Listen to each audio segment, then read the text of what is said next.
Hello, this is Microphone Media. Please like, subscribe, and share. Thank you. ሰላም ጤና ይስጥልኝ እንደምን ዋላችሁ እንደምን አደራችሁ በመላው ዓለም ላይ ያላችሁ አድማጮቻችን ሰላም ለእናንተ ይሁን። ይህ ማይክሮፎን ሚዲያ ቁጥር 2 ነው። አዲሱ ቻናላችን ነው። አድማጮቻችን ሰብስክራይብ ያላደረጋችሁ ይህ አዲሱ ቻናላችን ከናንተው ወደ እናንተ ነው። ህዝባችን ከየአካባቢው እየደወለ ይህንን እየደረሰ ነው ብሎ በቪዲዮ በአውዲዮ በስልክም እያነጋገሩን እና ያሉትና ለህዝባችን ልሳን እየሆነ ያለ ቻናል ነው። በፍጥነት ደግሞ እያደገ ያለ ነው። ግን እስካሁንም ሰብስክራይብ ያላደረጋችሁ በጣም ብዙ እያያችሁት ነው ያላችሁት። ይሄ ዩቲዩብ ነው የሚነግረን ያለው እና ሰብስክራይብ እንዲያደርጉ አስታውሷቸው እያሉን ነው። አዲስ ቻናል ስለሆነ ሁል ጊዜ ለህዝባችን ይጠቅማል ያስተምራል የምንለውን አፕሎድ ባደረግን ቁጥር ቶሎ ብሎ ኖቲፊኬሽን ወይ ማስታወቂያ ከዩቲዩብ እንዲላክላችሁና ቀድማችሁ እንድታዩት እንድትጠነቁበት እንድትማሩበት ህዝብም እንዲያውቀው እንድታረጉ ሰብስክራይብ አድርጉ። የደወል ምልክቷንም ተጫኑና ኦል የምትለዋን አትርሱ። ይህንን እያልን ሌላ ተጨማሪ አንዲት ነገር ደግሞ ሁል ጊዜ የምንጠይቃት ምንድነው? ላይክ አድርጉት። ህዝብ እንዲሰማው ነው። ተለፍቶበት ተደክሞበት ስልክ ተከፍሎበት ደውለን ህዝባችንም እዛ ኢትዮጵያ ውስጥ ያለው በተለይ አዲስ አበባ ያሉት ጀግኖች ሪስክ ወስደው ነው ሁሉንም ነገር የሚልኩልን ከ4 ኪሎ ቤተ መንግስት ሳይቀር የሚልኩልን ለህዝባችን ልሳን እንሆን። ይሄ ሰውዬ እብድ ነው፣ ይሄ ሰውዬ ሊያጠፋን ነው፣ ይሄ ሰውዬ ባህላችን ሊያጠፋ ህዝባችንም ሊበትን የመጣ የተላከብን ከየት እንደመጣ ማይታወቅ ይሄ ሰውዬ ማጋለጥ አለብን ብለው ነው አድማጮቼ። ስለዚህ የእናንተም ማድረግ የምትችሉት ገንዘብ መስጠት አይደለም፣ ጊዜም የሚፈጅ አይደለም። ላይክ የምትለዋን መጫን ለእናንተ ምንም አትጎዳም። ህዝባችን ግን እንዲሰማው በሰፊው ዩቲዩብ ሪኮመንድ እንዲያደርገው እንዲዘረጋው ስለሚረዳ ነው እያልኩኝ ወደ ዛሬ እንግዲህ የጥምቀት ዋዜማ ነው። ታቦቶች ወደ የጥምቀተ ባህሩ የሚሄድበት ነው እና ከአዲስ አበባ ከተለያየ አካባቢ እንደውላለን ያሉን አሉ። የሚገጥም ነገር ሁሉ ቀድሜ ልንገራችሁ ብዬ ነው። የዛሬውን ዜና አልረሳሁም፣ ወደ እዛ ይገባለሁኝ። ግን ከሁሉም አካባቢ ከዚህ ያላችሁ ምክንያቱም ክትትል ደግሞ እንዳያረጉባቸው ግን ከአራቱም ማዕዘን ወደ ወሎ መውጫም ይሁን ወደ ሐረር መውጫም ይሁን ወደ ደቡብ ኢትዮጵያ መውጫም ይሁን ወደ አምቦ መውጫም ይሁን ከሁሉ አካባቢ ያሉትን ደውለን እነግርሃለን፣ ለህዝባችን እናስታውቃለን። ምክንያቱም ብዙ ነገር እየተፈጸመ ነው አድማጮች። ብዙ ነገር የተከለከሉ ብዙ ነገር እስራትም ብክነትም ሀብትም ማቃጠል ሳይቀር እያደረገ ነው የአዲስ አበባ ፖሊስ። ይሄ ከአብይ አህመድ ከላይ የመጣ ነው። አንደኛ ነገር ይሄ ኦርቶዶክስ ቤተክርስቲያን ለማዳከም የማይሰራ ነገር የለም፣ ያልተደረገ ሴራ የለም። ለመለያየት፣ ለመከፋፈል፣ ለማጥፋት፣ ለማዳከም ብዙ ነገር ብቻ እየተሰሩ ነው። አሁን ህዝቡ እንደፈለገ የማይወጣበት የማይገባበት። ዛሬ አሁን ከአዲስ አበባ ደውለው የነገሩን ልንገራችሁ አድማጮች፣ ዋናው ዜና ከመግባት በፊት አንድ ሰውዬ በእግሩ በጠዋት ወደ ስራ እየሄደ ነበረ። በጠዋት በእግሩ አርጎ ከዛ በኋላ 3 ሰዎች መኪና ውስጥ ነበሩ። ከመኪናቸውን ወርደው ታርጋ የሌለው መኪና ደግሞ ይሄ ታርጋ የሌለው መኪና የማን እንደሆነ ይገባቸዋል። በኮብልስቶን አንዱ መጀመሪያ ወርውሮ መታው። ምንድነው የመታኝ ብሎ ሲቆም አንዱ እግሩን ጥፍንግ አድርጎ ያዘው። ሁለቱንም ደግሞ ኪስ ውስጥ የነበረ በሙሉ ፈትሸው ሞባይሉንም ሁሉንም ነገር ኪስ ውስጥ ያገኙትን ወሰዱበት። ከዛ በኋላ እዛ አካባቢ የነበሩ ሰዎች በቃ ወደ ፖሊስ ሂድ፣ እንደዚህም ተዘርፈህ ወይ ደግሞ ይህንን ድብደባ ደርሶብህ መቀየት የለብህም ሲሉት አሁን ማን ሆነና ነው የሚዘርፈኝ ያለው ማን ሆኖ ነው ወደ ፖሊስ የሚሄደው? አንድ እሱ ነው። ሁለተኛ ነገር ደግሞ ጊዜን አላባክንም፣ እዛ ሄጄ ደግሞ ተጨማሪ ሰበብ ሊያመጡብኝ ይችላሉ፣ ኔትወርክ ሰርተው ነው የሚዘርፉት ያሉት ብለዋል። እግርህን በቃ አዲስ አበባ ምን ያህል የጸጥታ ችግር እንዳለ የሚያሳይ ይሄን ነው። በጠራራ ፀሐይ የምትዘረፍበት እንዴ አዲስ አበባ እኮ ጭራሽ እኮ እውነት ለመናገር ሌሊት ብቻ ይሄ ዝም ብሎ ኪስ አውላቂ የሚባል አውቶቡስ ላይ ካልሆነ በስተቀር ሌሊት እንኳን የፈለክበት ቦታ ብትሄድ እኮ ምንም ነገር ፍርሃት ያልነበረበት ነው። መላው ኢትዮጵያ ከጫፍ እስከ ጫፍ ስትሄድ የነበረበት ነው። ግን አሁን ምን ያህል ነው ተበላሽቶ ያለው? እኔ ይገርመኛል በጣም። አንዳንድ ጊዜ ልታምነው በጣም የሚከብድህ ወጥተህ የማትገባበት ዝም ብሎ በ2 ሰዓት ልጆችን ይዘህ ስትሄድ የምትቀማበት ነው ሆኖ ያለው በዚህ ሰውዬ ጊዜ። ግን አሁን ወደ ጥምቀቱ ልውሰዳችሁ አድማጮቼ። የጥምቀቱ የተከለከሉ ልንገራችሁ። ባንዲራ አሁን ለምሳሌ ቀይ፣ ቢጫ፣ አረንጓዴ ባንዲራ ያለው ይሄ የፋኖ አርማ ነው ይዛችሁ ያላችሁ እየተባለ መሸጫዎቹ ሳይቀር ጃልሜዳ አካባቢ ያሉትን፣ ሽሮ ሜዳ ያሉትን፣ ሾላ ያሉትን እና ሌሎቹንም አካባቢ ደውለውልን ነበር። እንዳለ ከሱቋቸውን የነበረ መዝረፍ ሲጀምሩ አውጥቶ ማቃጠል ሲጀምሩ ዳቃ ደብቀነዋል የለም ነው የምንል ያለ ነው። ስለዚህ ይህች ቀይ ቢጫ አረንጓዴ የምትባል ባንዲራ የያዘ ይሄ ፋኖ ደጋፊ ነው እየተባለ ንብረት እየተዘረፈ በጣም ብዙ ህዝብ ደግሞ እየታሰረ ነው አሉ። በጣም ብዙ ወጣት ሴት አይሉ ወንድ አይሉ የሚያስሩት ያሉት። በዚህ ህዝቡ በጣም ተቆጥተዋል። አንድ እሱ ነው። ሁለተኛ ከአካባቢ ዞር ብለህ መሄድ አትችልም።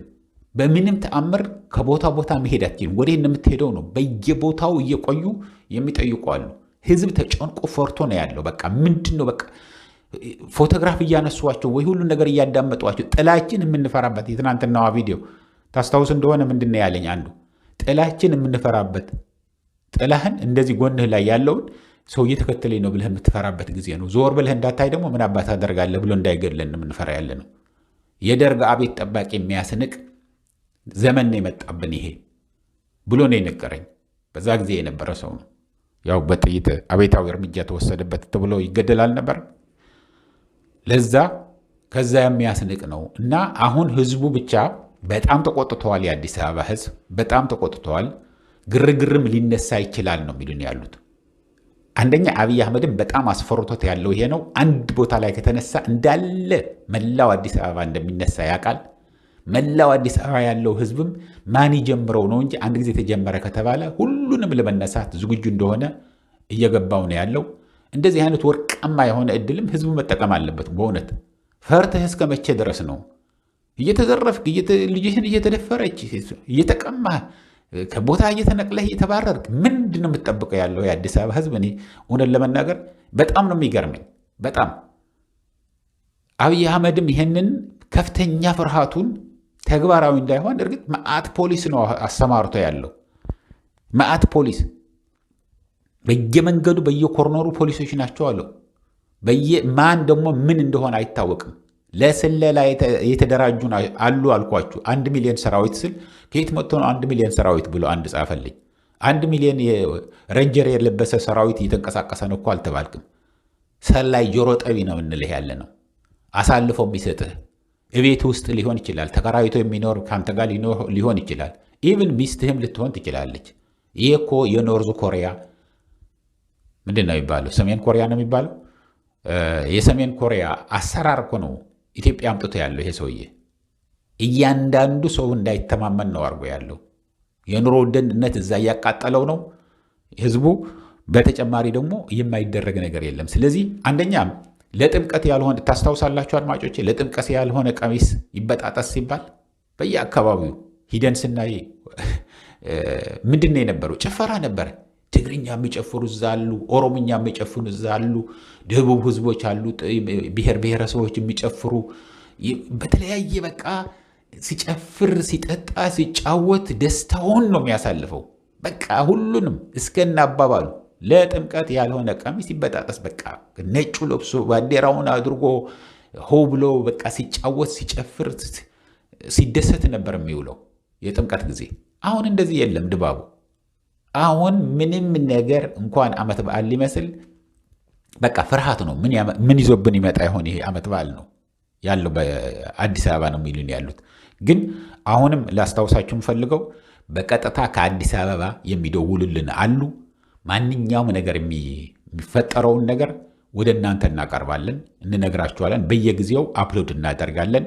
እንደነገርናችሁ ግን ሰብስክራይብ ካላደረጋችሁ ኖቲፊኬሽኑ እንዲመጣላችሁ ሰብስክራይብ አድርጉ፣ ላይክንም አድርጉት እንጂ አሁን መዝፈን የለ፣ ባህላዊ ልብስ ለብሰ መውጣት የለ። ነጭ ብቻ ከለበስክም ነጭ ብቻ ነው እንጂ ባንዲራ ምናምን ያለው በምንም ተአምር አይፈቀድም። ይቺ ከትንሽ ጨርቅ የተሰራች አርማ ያላት ህጋዊዋ ባንዲራ ከሆነች እሷን ይዘህ መውጣት ትችላለህ ተብለዋል። ይሄ ልሙጥ የሆነ ነገር ከሆነ ግን ከሱቆች በሙሉ ስንት ተዘርፈዋል፣ ወስደውባቸዋል። አማሃኝተው በዚህ ጊዜ ሊሸጠቱም ይችላሉ እኮ ሌላ ጊዜ ሊሸጠቱም ይችላሉ። እነዚህ የሚዘርፉት ያሉ ፖሊሶች ሊሸጠቱም ይችላሉ። ምክንያቱም አሁን ኑሮ ውድ ነው።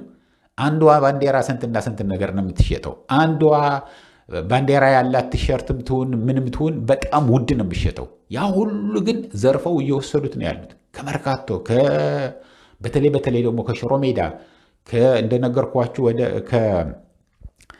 የካ አካባቢም ያሉትን ሱቆች በብዛት ዘርፈው እንደወሰዱባቸው ነው የነገሩን። ግን አሁንም የሚቀጥለው ከ1 ሰዓት በኋላ ከ2 ሰዓት በኋላ ታቦቱ ሲንቀሳቀስ ወደ እናንተ ሁኔታዎችን እየተከታተልን እናመጣለን። ለአሁኑ ብዙ ይበቃናል። አድማጮቻችን ተጠንቀቁ ነው የምንለው። አዲስ አበባ ያላችሁት በብዛት የምታዳምጡን ህዝባችን ተጠንቀቁ። እድሉ ከተገኘ ደግሞ ተጠቆሙበት። ህዝብ በሙሉ ሊያሸንፍ አይችልም። ህዝብ ካበረ ማንም አያሸንፈው። ህዝብ ሆ ብሎ አንድ ላይ ከወጣ ማንም አያቆመውም። ይህም አብይ አህመድ ያውቀዋል። በሙሉ የኦሮሞ ኃላፊዎች የነበሩትን እና አባዱላ ጀምሮ ጭንቃቸው ይህንን ነው። የአደባባይ በዓል ሲደረግ ሆ ብሎ ህዝብ መጥቶ ይበላናል እያሉ ነው ያሉት። ስለዚህ ተጠቀሙበት። ሰላማዊ የሆነ ንብረት ሳታወድሙ ምን ሳታደርጉ አትሊስት የሚሰማችሁን ተናገሩ። ብትታሰርም እኮ ጮህን አትሟሟም እንዴ? እየታሰረ እየተፈታ ነው ሰው የሚኖረው። ስለዚህ ይህንን ነው የምንለው አድማጮቼ፣ እና በርቱ። ሁላችሁም ደግሞ አዲስ አበባ ያላችሁት ላኩልን፣ ደውሉልን። ሁል ጊዜ በምንሰጣችሁ በዋትስአፕ ቁጥራችንን ሁሉንም ነገር ያለውን ለህዝባችን ይጠቅማል የምትሉትን ላኩልን። ይህንን እያልኩ ለአሁን እዚህ ይበቃኛል። እስከሚቀጥለው ጊዜ ድረስ ሰላም፣ ደህና ዋሉ፣ ደህና ደሩ። ቻው።